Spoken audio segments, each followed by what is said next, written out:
Selamat pagi saudara-saudari terkasih, salam jumpa lagi, salam Sabda Siap Saji Rabu 23 September 2020 di mana kita memperingati Santo Padre Pio dari Pietrelcina, Imam Kapusin. Karena Bapa, Putra, dan Roh Kudus. Amin. Pemimpin mulia bijaksana yang hari ini kita peringati kini berjaya penuh sukacita di surga Baka. Ia selalu sungguh berusaha untuk membantu membimbing sesama, giat mengabdi dengan tulus hati Allah sejati. Semoga kita ditolong doanya dan menerima pengampunan dosa, dihantarkannya menuju surga menghadap Bapa. Dimuliakanlah Bapa Maha Murah bersama Putra penebus dunia. Roh Kudus pula penghibur gereja selama-lamanya. Bapa yang penuh kasih, sabdamu kuasa mendamaikan dan merukunkan para bangsa. Semoga kami percaya kepada Dia yang mendengarkan sabdamu di telinga kami, yaitu Yesus Kristus Putramu, kini dan sepanjang masa. Amin.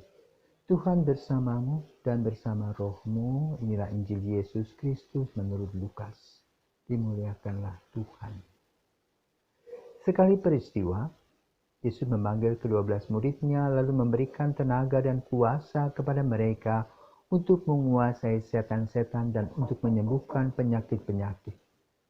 Ia mengutus mereka untuk mewartakan kerajaan Allah dan menyembuhkan orang-orang.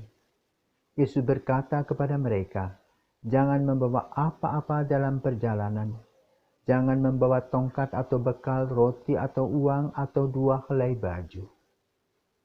Apabila kalian diterima di suatu rumah, tinggallah di situ sampai kalian berangkat dari situ. Dan kalau ada orang yang tidak mau menerima kalian, keluarlah dari kota mereka dan tebaskanlah debunya dari kakimu sebagai peringatan terhadap mereka. Lalu pergilah mereka dan menjelajah segala desa sambil memberitakan Injil serta menyembuhkan orang sakit di segala tempat." Demikianlah Injil Tuhan. Terpujilah Kristus. Bapak Ibu Saudara terkasih, saya ingat sebuah peristiwa tahun 80-an. Saya diberi oleh seorang suster relikwi Padre Pio.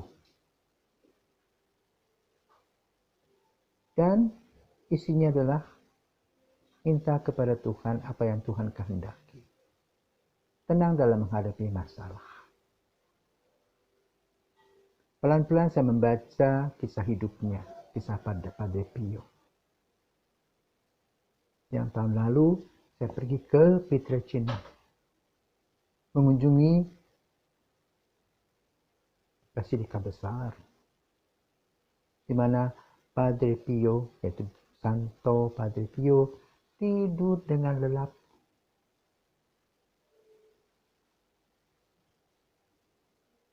Padre Pio adalah imam pertama yang mengalami stigmata. Dan stigmatanya itu selama 50 tahun. Karena itu dia diberikan karunia oleh Tuhan. Bisa merayakan misa di 2 tempat yang disebut bilokasi. Di KPL A, di gereja B, dengan waktu yang bersamaan.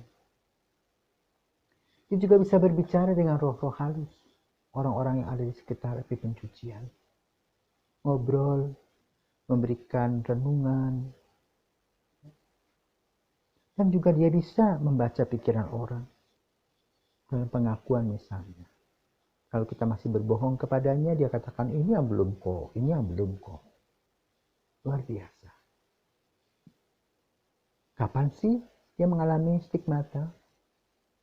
Tahun 1918, tanggal 20 September, tiba-tiba Padre Pio ketika berdoa, ada seorang malaikat, seperti malaikat memberikan stigmata. Lalu dia sembunyikan. Dan saat sekarang, kalau kita pergi ke tempatnya, di gereja Basilika yang lama, kita bisa melihat ada kapas-kapas bekas luka-lukanya. Bahkan kain pembalut luka-lukanya. Dan itu berwarna merah ada. Dan itu wangi seperti bunga mawar. Padahal kalau kita lihat dengan mata biasa, kita jijik karena itu kapas-kapas bekas luka. Tetapi itu membawa keharuman. Inilah kelebihan Santo Padre Pio. Dia mengalami stigmata selama 50 tahun, sakit pasti. Banyak orang datang kepada dia. Minta petunjuk, nasihat, pengakuan. Pokoknya dia super sibuk menghadapi begitu banyak orang dari berbagai tempat. Kini sampai saat sekarang masih tidur dan pasti masih mendoakan kita. Kayak itu Injil pada hari membicarakan tentang apa? Lepas bebas. Jangan membawa apa-apa. Percaya kepada Tuhan, lepas bebas. Kita biasanya kan menyimpan banyak uang sebagian kita simpan. Tapi pada dia melepas semuanya. Jadi apa dia berikan kepada orang lain? Dia percaya bahwa Tuhan memberi pada dia rezekinya secukupnya. Sama seperti burung-burung di udara yang digambarkan dalam Injil. Sama akan saya hidup. Hidup dalam kesederhanaan di dalam Yesus. Maka Santo Padre Pio merupakan contoh keteladanan kita, khususnya pada abad kita, di mana ada orang yang bisa bertahan dalam kesulitan-kesulitan selama 50 tahun dengan stigmata dan tidak pernah mengeluh. Kenapa? Dia merasa dekat dengan Tuhan Yesus. Kedekatan dengan Tuhan Yesus menyebabkan dia tidak merasakan kepedihan dan kesakitan. Kenapa? Kehangatan cinta dengan Yesus. Maka dalam situasi COVID ini, mari kita minta kepada Yesus agar kita mempunyai relasi yang hangat dengan Yesus sehingga kita tidak begitu merasa beban-beban yang ada dalam hidup ini. Tidak ada pekerjaan lagi, tidak ada makanan lagi, tidak bisa keluar kemana-mana. Lalu kita mesti merefleksi diri apa yang perlu. Yang kita baca adalah sabda Tuhan. Dan kita sering merasa bosan dengan sabda-sabda itu. Dan saatnya saat COVID ini, apalagi pada bulan September, mari kita membuka kitab suci. Merenungkan sabda Tuhan bagi kehidupan kita. Melepaskan semua beban-beban. Dan berbagi kalau kita mempunyai rezeki. Sehingga kita betul melaksanakan semangat kemiskinan seperti yang Padre Pio buat, yang dicontoh menjadi Yesus sendiri. Dan juga dia taat. Ketika baru mulai dengan stigmata, macam-macam orang. Omong A, omong B, omong C, bahkan dia disembunyikan. Dan dia taat. Dia tidak boleh salah apa-apa, dia taat. Juga dia punya pikiran murni. Tidak melihat orang dengan prasangka-prasangka, tetapi selalu melihat bahwa semua yang diciptakan Tuhan itu diberikan karunia, apalagi namanya citra Allah. Dia ada Roh Kudus yang hadir bersama dengan malaikat-malaikat kecil yang menyertai. Maka setiap kali bertemu dengan semua orang, dia dengan sukacita melihat kenapa setiap orang itu diciptakan oleh Tuhan unik dan dinamis. Setiap orang punya kelebihan yang merupakan anugerah yang Tuhan berikan. Itulah sinar yang dilihat oleh Padre Pio sebagai orang kudus sejak masa hidupnya. Berjuang mengalahkan kelemahan-kelemahan, berjuang melawan kejahatan-kejahatan, berjuang melawan kekhawatiran-kekhawatiran, dan kini ia menang. Kenapa? Ia boleh merasakan kehangatan bersama dengan Yesus yang disalibkan dengan stigmata 5 luka selama 50 tahun.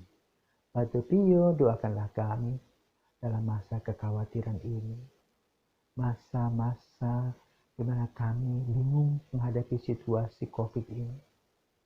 Masa-masa di mana kami merasa dikekang untuk tinggal di rumah. Masa-masa di mana kami harus berdiam di rumah. Semoga doa-doamu melahirkan kedamaian, bukan keributan. Karena kami kurang sabar, kami kurang paham relasi kami dengan Yesus. Ajarlah kami mempunyai relasi dengan Yesus sehingga melahirkan kehangatan-kehangatan, sukacita serta damai sejahtera. Marilah kita berdoa. Allah Bapa, sumber segala harapan, Engkau memanggil siapa saja agar percaya akan sabda Yesus seperti yang dialami oleh Santo Padre Pio. Kiranya Yesus selalu menjadi harapan hari kemudian kami, demi Kristus Putramu dan pengantara kami, kini dan sepanjang masa. Amin. Selamat beraktivitas.